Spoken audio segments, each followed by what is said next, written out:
world is turning into a desert. This is sand. I've always wanted to prove to myself, to the world, that it's possible to make something good from something bad. I had the thing that if you can turn sand into something fertile, then yeah, it gives you hope. The world is turning to a desert. How come?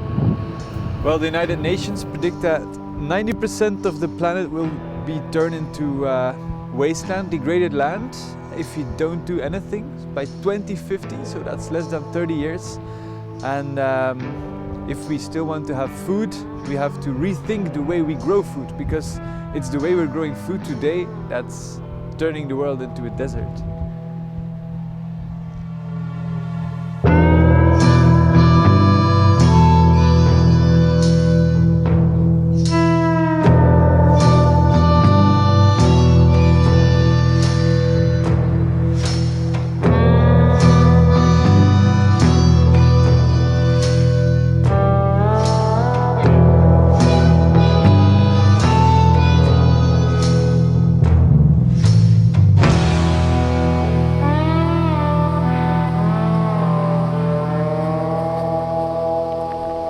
So this is actually fantastic. This is literally beach sand. We're about 500 meters from the beach. This is exactly the same sand you'll find there. And so it is theoretically impossible to grow a food forest on this sand. You really need the succession. So you need to make this black again. And that's what I've been doing here for the last 7 years with a lot of failure, but some successes. The structure of sand is actually very coarse, so it's actually tiny rocks and they cannot hold water and they also cannot hold nutrients. So you need to increase the organic matter. The goal with this experiment was, well, if you can start a food forest on this soil, you can start a food forest anywhere. So a bit of empowerment, I have to say.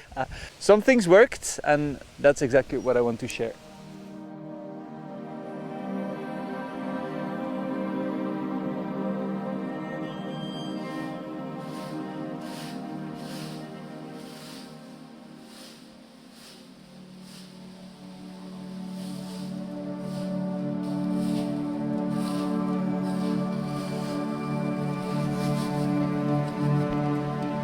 So these citrus trees need a lot of moisture and these leaves are gonna give them to them. It's like a blanket covering the soil.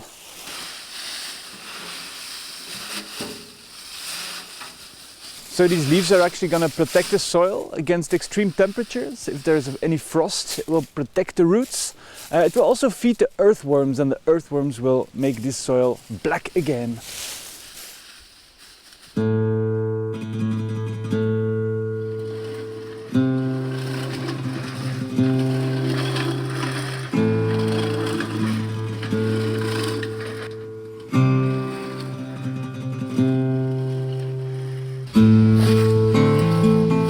So this is very poor soil, and what I'm actually doing is I'm stealing nutrients from this part, then I'm collecting them, and then I give free fertilizer to my tomatoes and other plants that need more nutrients.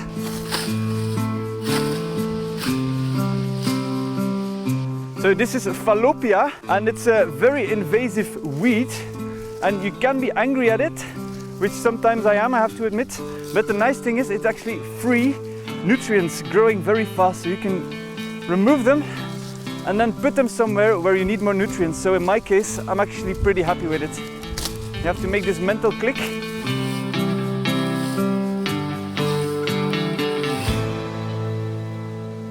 So animal plants really like a lot of nutrients. And also you never want to leave the soil bare. You always want to cover it to protect it for temperature changes, and to keep the moist inside this blanket.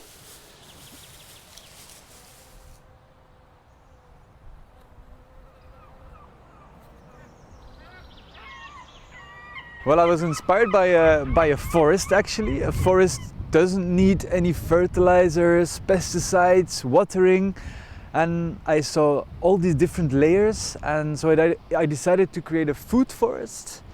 And yeah, I planted a lot of trees, shrubs. I sowed a lot of plants, and I think more than half of everything I planted died. But there are plants that survived, and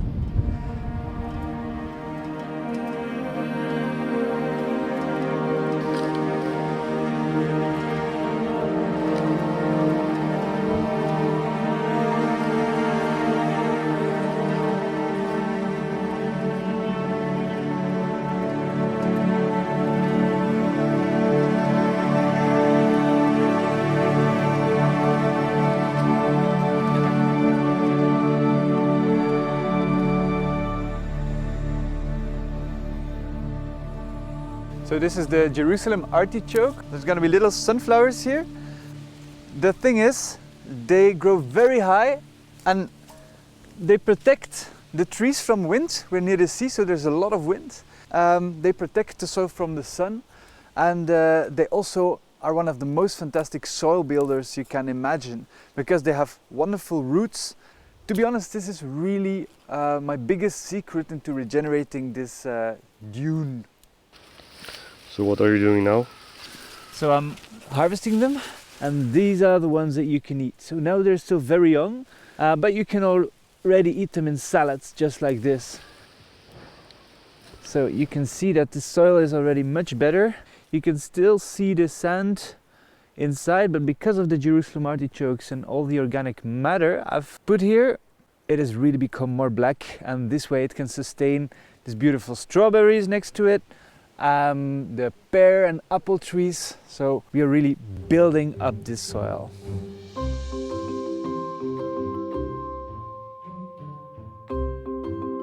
If you decide to harvest them, you can use them as mulching material. Just chop them down a little bit. Very nutritious, and put it next to a young tree so it can decompose and become food for this little one here.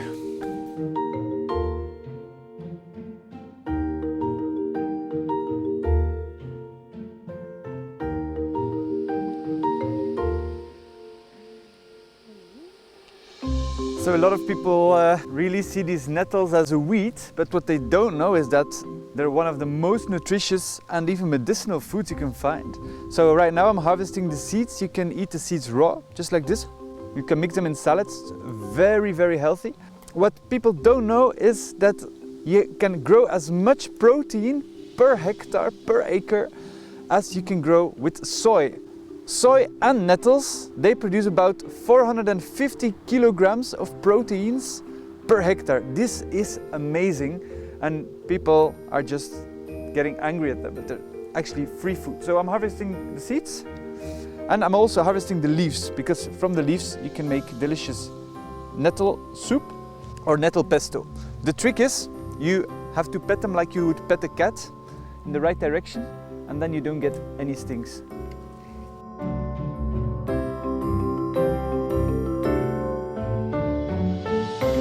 Because I have very bad soil, I planted seedlings, and after a while they grow bigger, they make very deep roots. Then I take a piece of a cultivar, so a plant with very big fruits, and I graft it onto another plant on the seedling. So this way you have the benefits of the seedling with very, very deep roots, and the benefits of having a cultivar with very big fruit, because seedlings most of the time the fruits are not very tasty and not very big. So I'm just going to cut it off. This is a seedling, a prune tree, and I would like to have fatter prunes. So I'm going to cut this.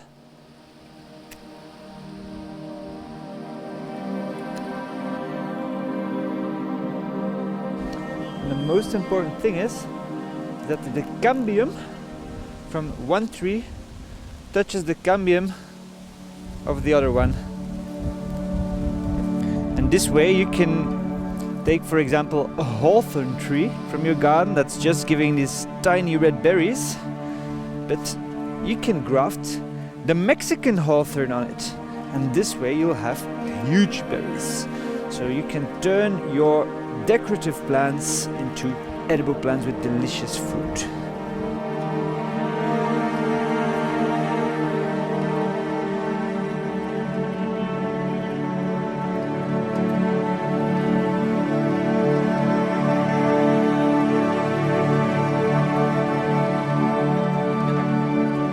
actually cutting down the rainforest right now to plant soybeans.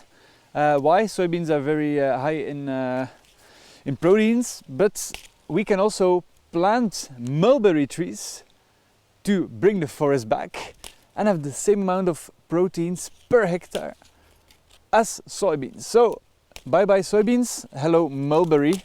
Very good. We can also harvest them with machines because they are growing them in China to feed the silkworm. And yeah, it's one of the biggest future foods in my opinion. You can just eat them raw. One of the safest leaves to eat of trees. It is in the top 10 plants with the highest amount of iron, of calcium and of vitamin C. So it's just, it's a gift from nature.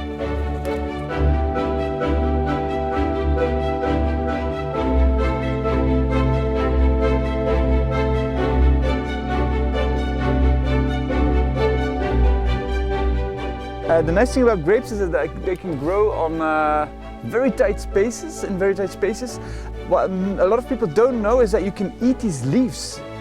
You can make fine rolls with it, so it's a very versatile plant. It should be in your food forest, definitely.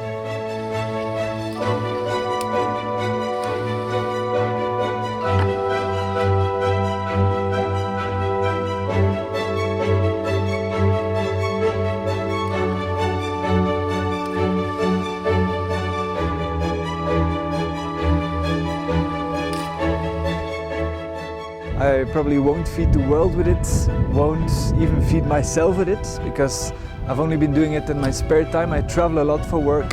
It gives me a lot of hope to see that on a very tiny piece of land you can create so much. Here I just started. I didn't even think about it. I just went to the shop, bought some plants, experimented and just got started. And of course you will fail, but it's from your failures that you learn so much. So start planting. I think the power of regeneration, that you plant a tree and year by year you see it grow bigger, even if it's like very bad soil, no water at all, then nature just always will win and always will find its way.